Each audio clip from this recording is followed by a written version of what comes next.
My name is Haley Monroe. I'm 32 years old, living in Des Moines, Iowa. I'm an emergency room nurse, used to blood, alarms, and pressure. But that Christmas Eve, it was my own son, Jamie, 8 years old, who called 911. Not to ask for help, but to order a cheese pizza. He whispered into the receiver. She said if I tell, the angel will cut out my tongue. That was the moment the entire police station held its breath. I thought Jamie was safe staying with Aunt Miriam, the woman who once stood at the church pulpit preaching love and grace. I was wrong. So wrong that when police officers opened the basement door of the church, even the pastor standing beside them stepped back in horror. Have you ever trusted someone so completely only to find out they were the one hurting what you held most dear? If this story tightens something in your chest, leave a comment. Hit like if you've ever felt powerless. And don't forget to subscribe, because what I'm about to share is something no one in my family dares to speak of anymore. I met Miriam for the first time on a damp spring morning, just 2 weeks after Ryan's funeral. She stood quietly on my porch, holding a pot of chicken soup and Ryan's old brown leather Bible, the one he used to keep by his bedside. Her dark brown hair was neatly pinned up, her long skirt brushed her ankles, and her collar was buttoned so tight it looked like it could choke someone. "I'm here for Jamie," she said in a lullaby-soft voice. "The boy needs God's house to heal." I didn't argue. In fact, I was grateful. Every cell in my body felt worn out. I wasn't eating, sleeping, or even breathing properly inside that house where Ryan's aftershave still lingered, where his hair still clung to the jacket hanging by the door. Jamie was just 6, and I thought if she, my husband's sister, wanted to help, then maybe that was a good thing. The first few months, Miriam came by every Sunday without fail, taking Jamie to church and then stopping by the corner ice cream shop. He didn't say much but always held her hand tightly. I used to watch from the window as Jamie looked up at her, listening to stories about saints and light and the path to salvation. And I told myself, maybe she's doing the right thing. That fall, Jamie began to draw. He drew everywhere, on notebooks, napkins, the backs of cereal boxes, pictures full of angels. But not like any angel I'd ever seen. The wings were twisted.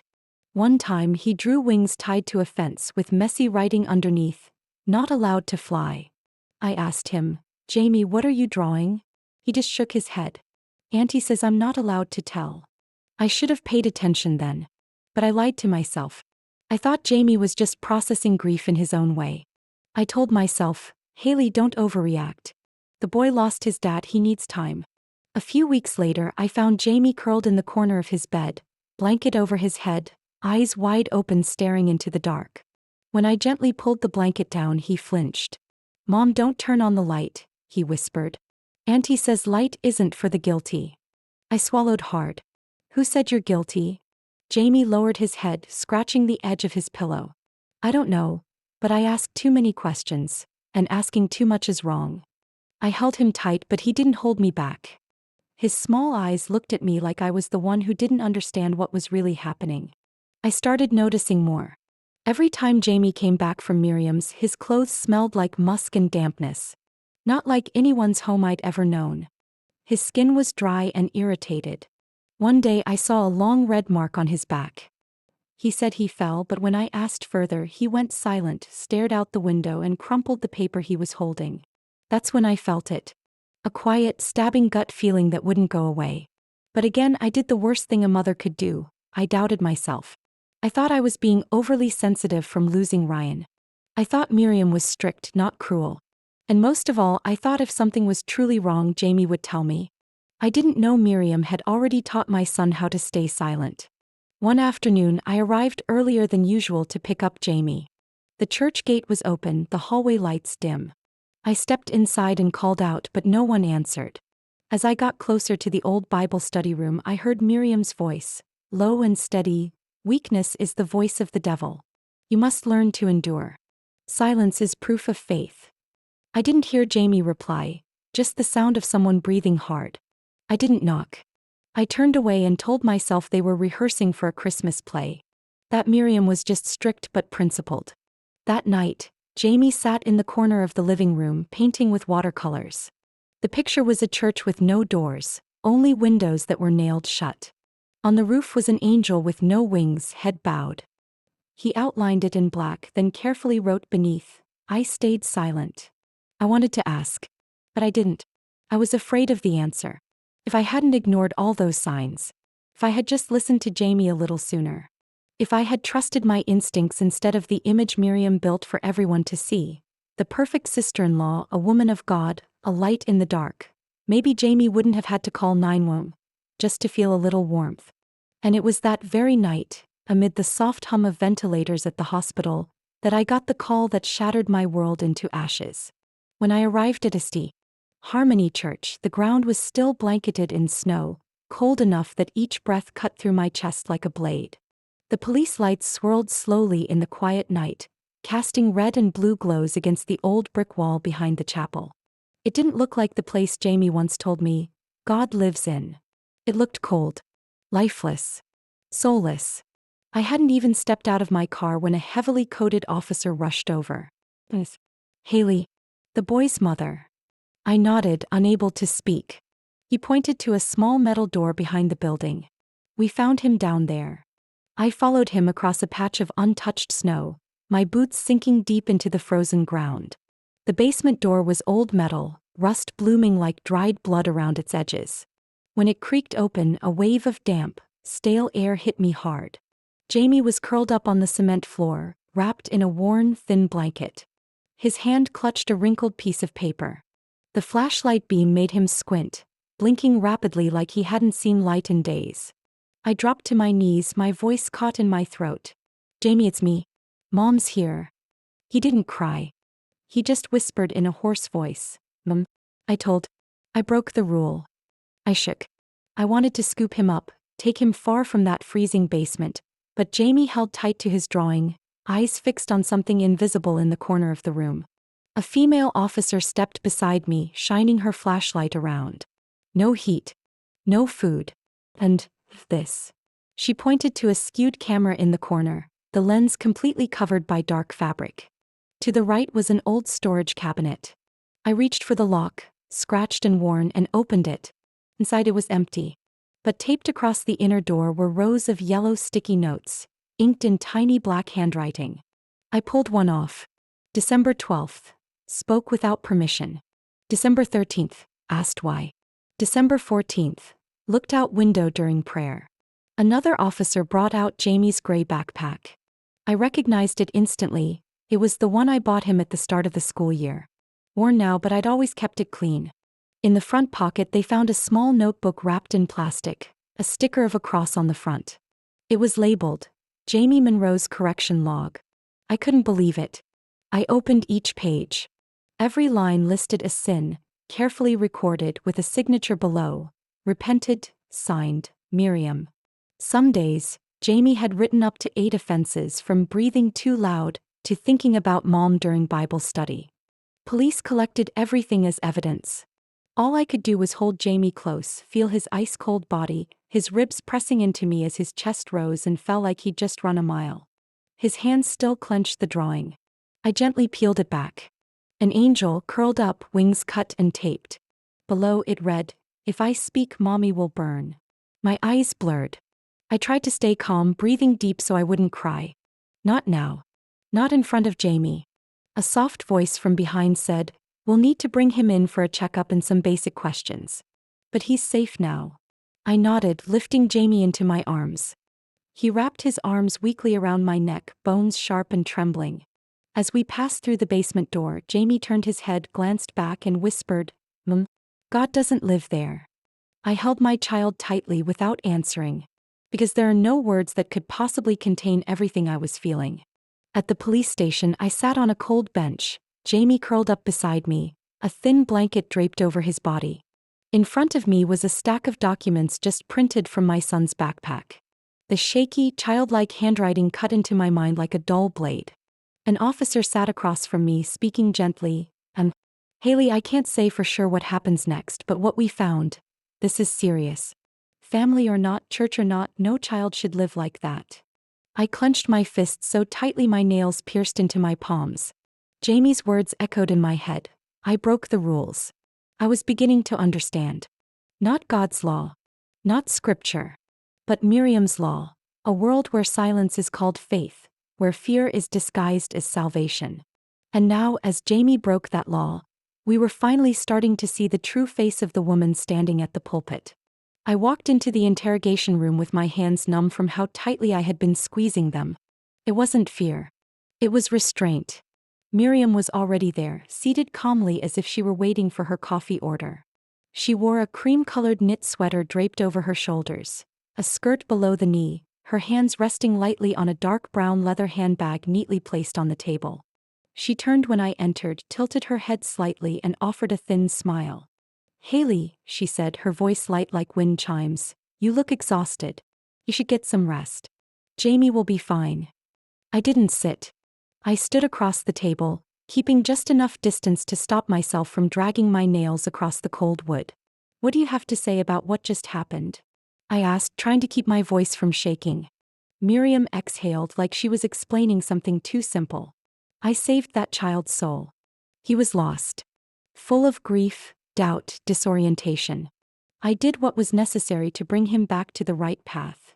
You locked him in a basement. No heat. No food.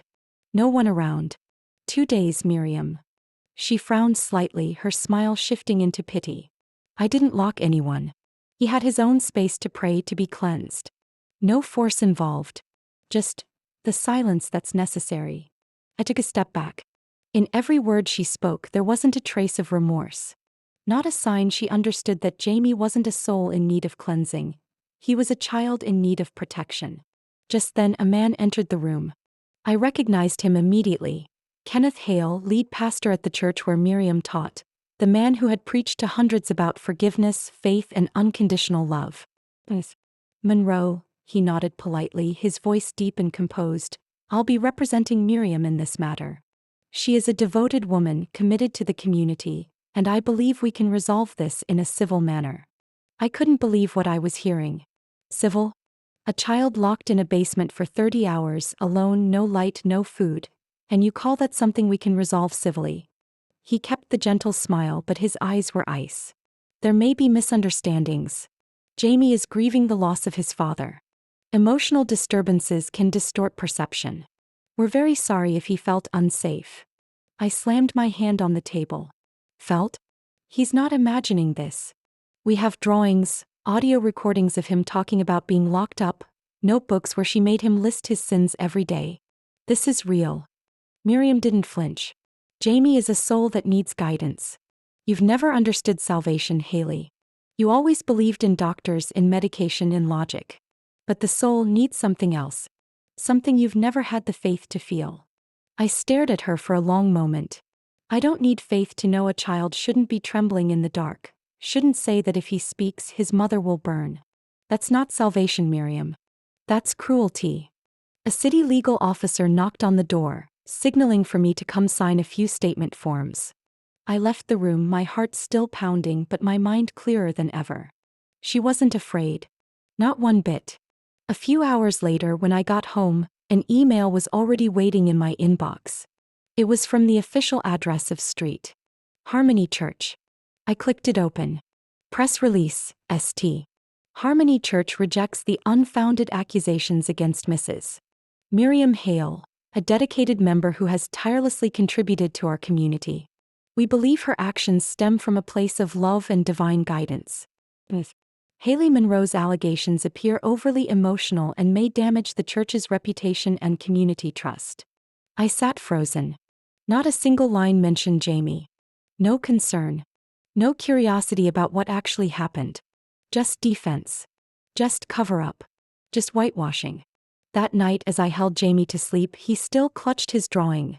A wingless angel beneath a church dome, sealed shut with nothing but darkness inside. And I understood. If I did nothing, that darkness would keep swallowing more children. Later that night, after putting Jamie to bed, I returned to the living room where his belongings were still scattered in the gray backpack the police had returned.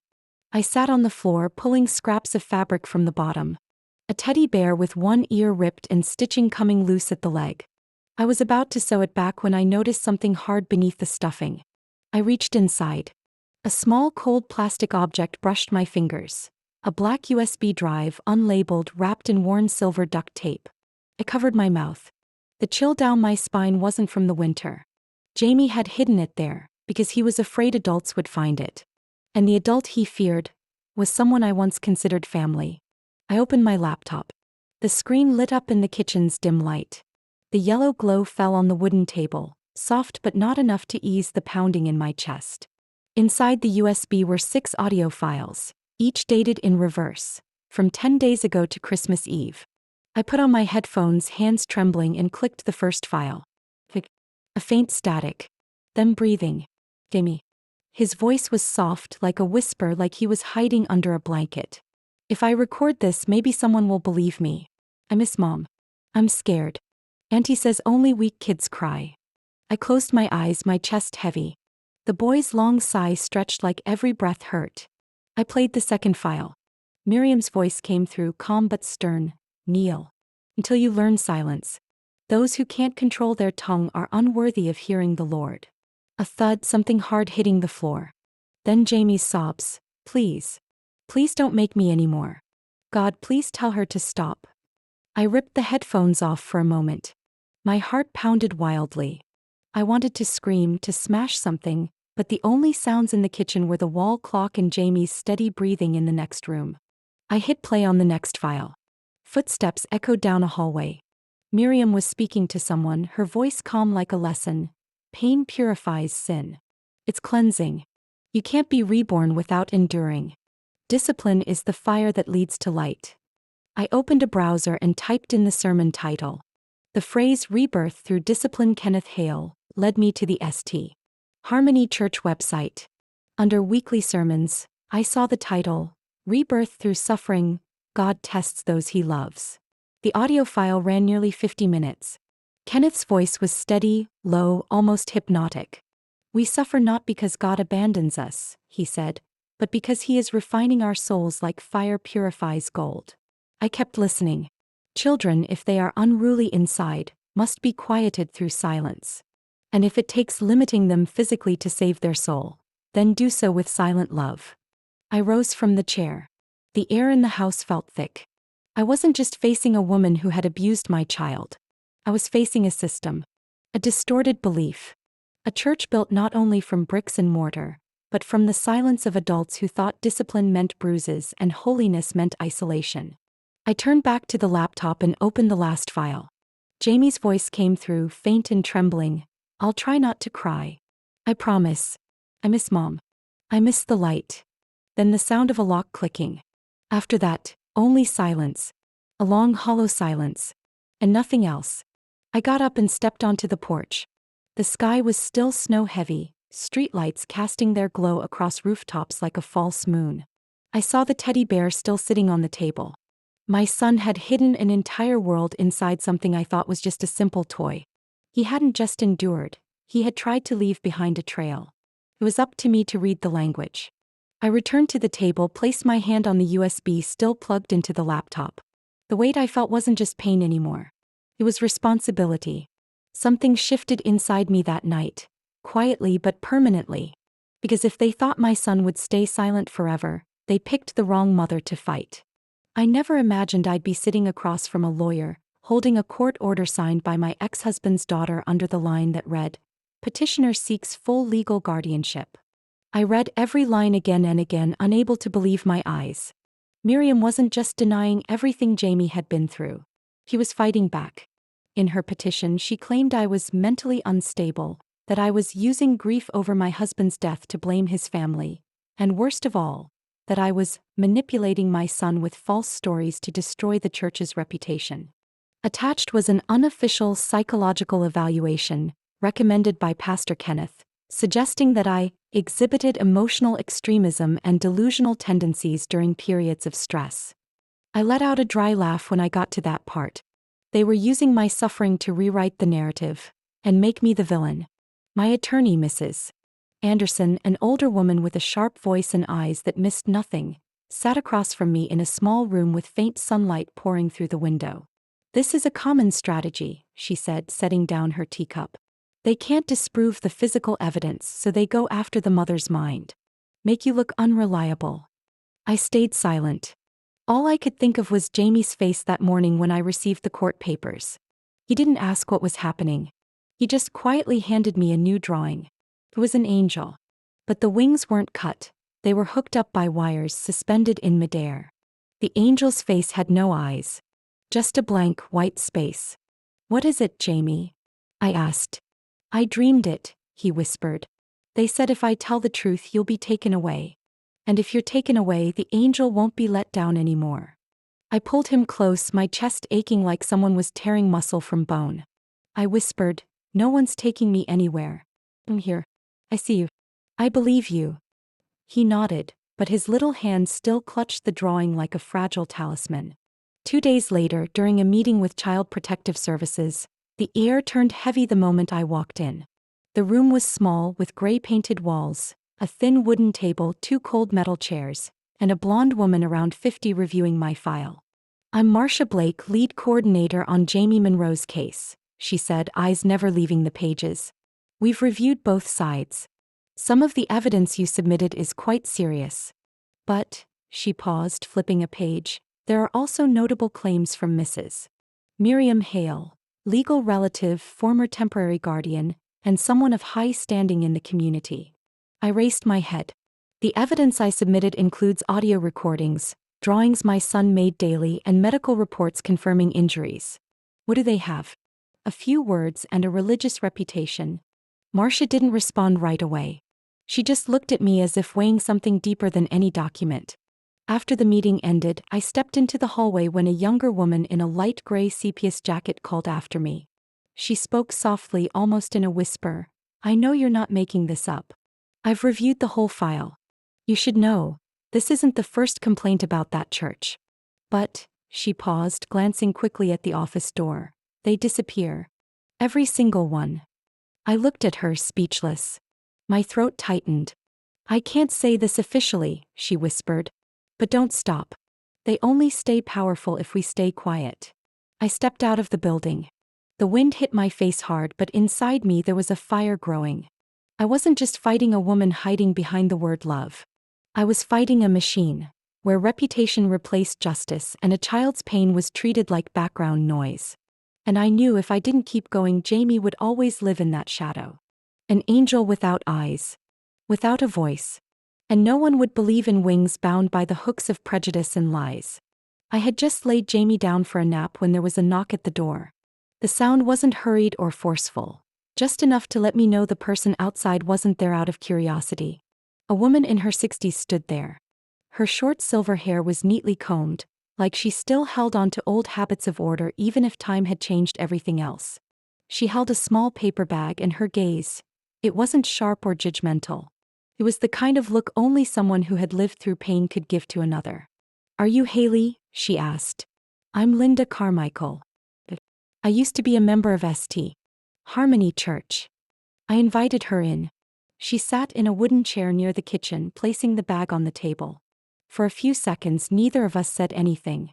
Just the hum of the heater and the ticking wall clock filled the silence. "I know what's happening to you, to Jamie," she said, her voice raspy like it had been forced to stay quiet for too long. "And I can't keep sitting on my hands anymore." I looked at her, not daring to hope, but not ready to shut down if what she was about to say could bring me closer to the truth. "My daughter Mallory is 22 now," she began.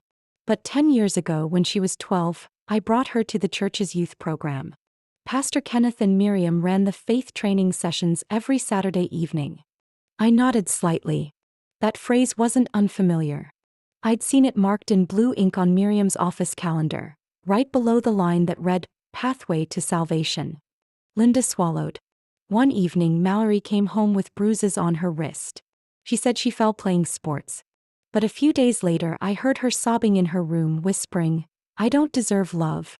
I haven't been quiet enough.'" Her voice faltered. I said nothing. Just waited. My husband told me not to dig. Said maybe Mallory was just being sensitive. But I know my daughter. She never said things like that before. Linda opened the paper bag and pulled out a carefully wrapped folder in old, stained plastic. The black cover was worn, frayed at the edges like it had been hidden for a very long time. She placed it in front of me. "I got this from someone inside. Someone who left the church after seeing too much. This is a copy. The original is locked up tight." I opened the folder. Inside were structured pages labeled Spiritual Cleansing Program. Training Levels A through D. I flipped through the names. Each page listed children.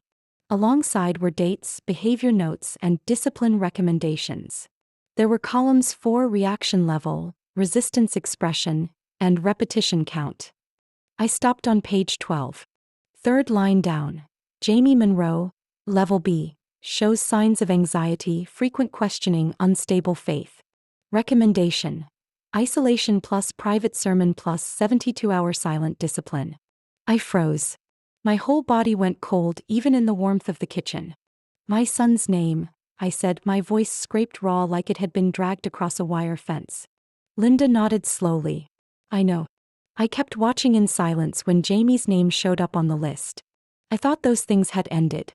But when I heard he'd been locked in the basement, I realized they never stopped. I turned the next page. In red ink, a note scribbled in the margin. Special program initiated, Miriam in charge. No need to notify parents. I clenched my fist. These weren't educational notes. They were surveillance logs. Punishment schedules dressed up in the language of faith. Why didn't anyone go to the police? I asked. Why didn't anyone do anything? Linda looked up, her eyes clouded but burning with fire. I tried. 3 years ago, I filed a complaint with the local police department. But no one pursued it. They said there was no physical evidence. They said the training sessions were part of a religious-based educational program, with no signs of coercion. And then, the records disappeared. The person who originally held the notebook had to leave town. She paused, then added, and I was excommunicated by the church. I held the folder close to my chest, hands still trembling. Jamie was asleep in the next room, unaware that his name had once been listed as a soul in need of cleansing. I looked Linda in the eye. Would you be willing to testify? He didn't hesitate. I've been waiting for someone brave enough to drag them into the light. Now I've found her. I nodded. At that moment I didn't feel fear anymore. I felt rage. I felt resolve. Because if the truth could be killed by silence, then we, me and people like Linda, would bring it back with our voices. The night before the hearing I couldn't sleep. I sat at the kitchen table holding a cold cup of tea, staring at the black laptop screen reflecting the soft yellow light from above. Jamie had already fallen into a deep sleep, clutching his old teddy bear, his face peaceful at times, tense at others, like fear still lingered in his dreams. Around midnight my phone rang. An unknown number. I hesitated for a moment, then picked up. Haley. Yes. This is Hannah Monroe, 911 dispatcher. I was the one who took the Christmas Eve call from your son. I sat up straight, heart pounding. Sorry to call so late, but there's something I thought you should know. We just finished processing the call audio for archival and internal training. During that process, a section that was previously garbled due to signal interference was successfully restored. And now it's quite clear. I stayed silent. My palms started to sweat. I can send you the file if you consent, Hannah continued. But I want to warn you, the content, it's not easy to hear. I need to, I said, my voice rough with tension. A few minutes later the email came in. One audio file just over 2 minutes long. I put on my headphones, opened the laptop and hit play. Jamie's voice came first, whispering as if hiding under a table or curled up in a corner. Can I order pizza for my mom? I promise I won't talk too much anymore. A long silence. Then a quiet exhale. If I die in here, will God still take me? My heart clenched. Then came a low, slow voice in the distance. A man's voice, but unmistakably familiar. I shivered at the next words. The defiant shall learn silence in fire, so that on the day of rebirth, their soul will know reverence. It was Kenneth. Pastor Kenneth Hale. I replayed that segment 3 times. It couldn't be anyone else. The cadence, the pauses, the tone, it was him. His voice echoed in a confined space like a basement. No other footsteps. No other voices. Just Jamie and him. I removed the headphones. The kitchen fell utterly still. The refrigerator hummed behind me, but beyond that, the world seemed to freeze. I turned on the office light and pulled out the case file I'd prepared with Mrs. Anderson. Then I forwarded the audio to her encrypted inbox. Almost immediately my phone rang. I just listened, Anderson's voice came through sharp and steady. We now have evidence not just of psychological abuse, but of the direct involvement of a religious authority. This changes everything. I want to make it public, I said. No more locking this away in filing cabinets. Not one more time. He paused for a beat. I'll file an emergency motion with the state attorney's office. And I think it's time the press knows. Early the next morning, I was at Mrs. Anderson's office. In my hand was a printed transcript of the audio, complete with timestamps and the original call Idaho. She handed me a consent form to share the materials with the media. Formal, witnessed by counsel. Are you sure? She asked. Once this is out there, there's no turning back. They'll come after you hard. I'm not looking for a way out, I replied. I'm looking for a straight road, with justice leading the way. Before noon, a reporter from an independent paper in Des Moines contacted me. They'd previously published investigations into religious institutions abusing power. I sent them everything: the audio, the transcript, photos, and a copy of the Black Ledger from Linda Carmichael. Not long after, the state attorney's office replied. They agreed to convert the closed-door hearing the next day into a public trial, citing matters of significant concern to community welfare and the safety of minors. I stood in front of the posted notice at the local government center and I felt no fear. Not anymore. That night, as I brushed Jamie's hair, he looked at me in the mirror and asked quietly, "Are you going to tell the truth in court, Mom?" I paused, kissed the top of his head. Not just me, Mrs. Anderson. Linda, Hannah from the call center. All of us. Jamie looked up, his eyes softer than usual. Then maybe God will hear me now. I wrapped my arms around him. I didn't know where God stood in all of this, but I knew someone would be listening. The atmosphere in the courtroom that morning was as thick as the winter fog still clinging to the streets outside. I sat next to Jamie, holding his hand tightly beneath the table. He wore a white button-down shirt and his blue jacket, the one he always called his superhero coat. His eyes didn't look away, but I could see his breathing was slower than usual. He was trying to stay strong. Miriam sat across from us, her expression smooth and unreadable. Her hair was neatly styled, lips painted a pale orange, a soft pink cardigan draped over her shoulders as if this were a church gathering, not a custody trial. Beside her sat her attorney, a man in his 50s wearing a brown suit and round glasses, his voice smooth and polished like silk. But I heard every hook behind his words. My client, Mrs. Miriam Hale, has cared for young Jamie with rare love and devotion in the absence of his father. The accusations brought forth by Ms. Haley Monroe, though emotionally compelling, lack independent verification and may stem from an unstable mental state following the traumatic loss of her husband. I could feel the chills spreading across my chest. Jamie squeezed my hand harder. I didn't look at him. We kept our eyes forward, waiting for our turn. Attorney Anderson stood up and slowly placed a thick file on the stand. Your Honor, we are not here to present a motion. We are here with evidence. She turned to the court clerk and gave a subtle nod. The projector came on. The first image on the screen, a scanned copy of Jamie's drawing. An angel with wings pierced by wire, hollow eyes, and a church in the background with no doors. Jamie didn't say a word, but I saw his shoulders tense. Miriam's attorney immediately objected. A child's drawing should not be considered admissible evidence. The judge raised his hand to interrupt. We will consider all materials in full context. The next piece of evidence was the audio recording from Christmas Eve. Jamie's voice barely more than a whisper. If I die in here, will God still take me? Followed by Kenneth Hale's voice. The rebellious will learn silence in fire. The entire courtroom fell silent. No sound of pens tapping, no rustling of papers. Only a faint exhale from someone seated behind us. I glanced at Miriam. She maintained a polite smile, but her throat twitched. Her fingers clutched her purse and began to fidget. Attorney Anderson continued, and now we call Mrs. Linda Carmichael.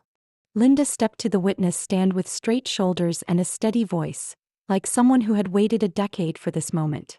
She spoke of her own daughter, of what she had witnessed, of the formal complaint that was ignored, and the black ledger that contained a list of children marked for cleansing. A clerk placed a copy in front of the judge. As soon as Linda finished, Pastor Kenneth shot up from the back row. I object. I demand to speak on behalf of the congregation. Sit down, Mr. Hale, the judge said, his voice calm but sharp as a blade. I cannot allow these slanderous accusations to tarnish the Lord's name. Bailiff, remove him, the judge ordered, needing no further explanation. 2 security officers moved in. Kenneth turned, his eyes flicking past Jamie like a shadow. But Jamie didn't look down. He lifted his chin and met his gaze. After the doors closed behind him, the judge turned to me and Attorney Anderson. Anyone else wish to speak? I was about to say no when Jamie suddenly stood. He slipped his hand from mine and walked up to the witness stand. The courtroom held its breath. The judge dipped his head slightly.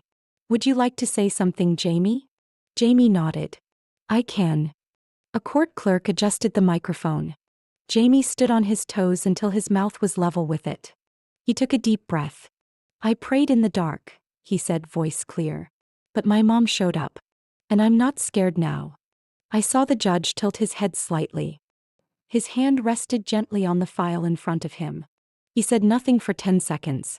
Then he lowered his hand and spoke with finality. After reviewing all case files, witness testimony, and submitted evidence, this court declares full legal custody to Mrs. Haley Monroe. A permanent restraining order is issued against Mrs. Miriam Hale, covering all direct and indirect forms of contact. The sound of the gavel striking the bench echoed 3 times. Undeniable. Jamie turned to me, eyes bright, then ran straight into my arms. I held him tightly, listening to his heartbeat pressed against my chest. I didn't look over at Miriam. I didn't need to see how she reacted. At that moment, I only knew one thing. Finally, the voice of a child had broken through the wall of lies. 1 month after the trial, my house finally returned to its familiar rhythm. No more phones ringing off the hook, no more clicking of recording devices, no more lawyer meetings or police knocking on the door at dusk. Just the sound of Jamie giggling when he poked my back while I was making breakfast, or the scratch of crayons drawing swirls of orange across blank paper on the kitchen table.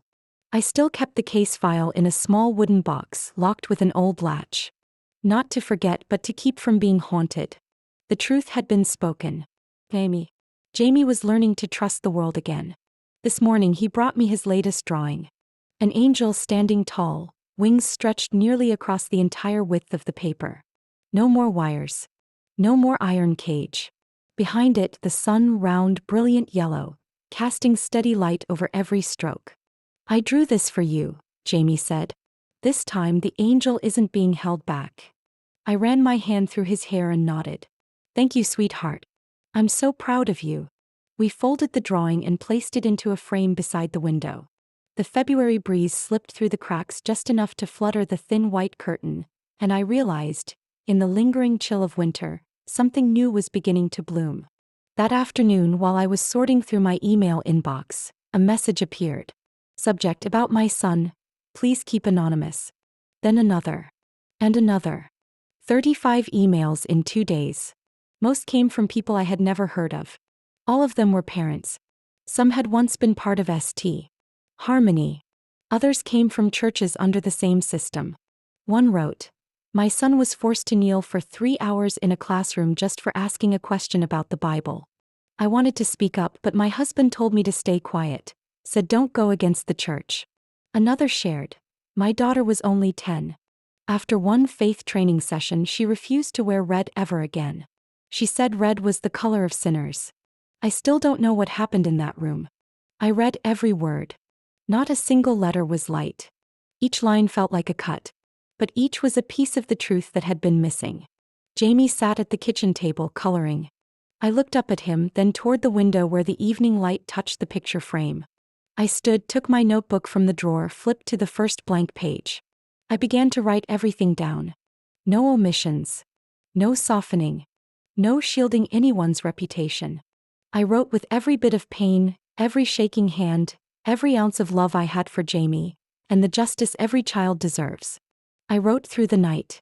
And when I typed the final sentence into the document, I signed with a line I had never dared write before. For every child locked in silence. I sent the story to 4 publications. 1 local paper, 2 national outlets, and an independent parent forum. Then I shut the laptop, stood and took a long, steady breath. The next morning, Jamie was already up. He had gone to the store with our neighbor early, and when he came back, he was carrying a pizza box half his size. He set it on the table, opened the lid, and the scent of warm cheese filled the room. "I ordered pizza," Jamie said, eyes glowing. "This time it's not for the police." I laughed, my heart tightening and then opening like someone had lit it from the inside. I sat down, grabbed a plate, and began slicing pieces. Jamie looked at me, grinning mischievously. "We eat together?" I nodded, taking a bite of hot, gooey pizza. Outside, the sun was rising slowly, gold across the roof tiles, shining right onto the angel wings in the framed drawing. And I believed something simple. We were no longer eating in the dark. Our story, mine and my son's, might be just one small shard in the mosaic of silent pain still hidden behind walls that appear holy and proper. But silence cannot raise a child. And truth, however painful, is the only thing that can break the chains forged by fear. What about you? Have you ever seen a child hurt by distorted beliefs? Have you ever doubted something but stayed quiet because people said you were too sensitive or overreacting? Would you be willing to speak up? What do you think is the line between faith and control? I'd truly love to hear your thoughts in the comments below. And if you believe stories like this have the power to open hearts and start necessary conversations, in families, in communities, please hit follow on this channel. Because there are still so many truths we need to face together, understand, and begin to heal. We'll be back with more honest stories, sometimes intense, but always filled with love for those who've been left in the dark.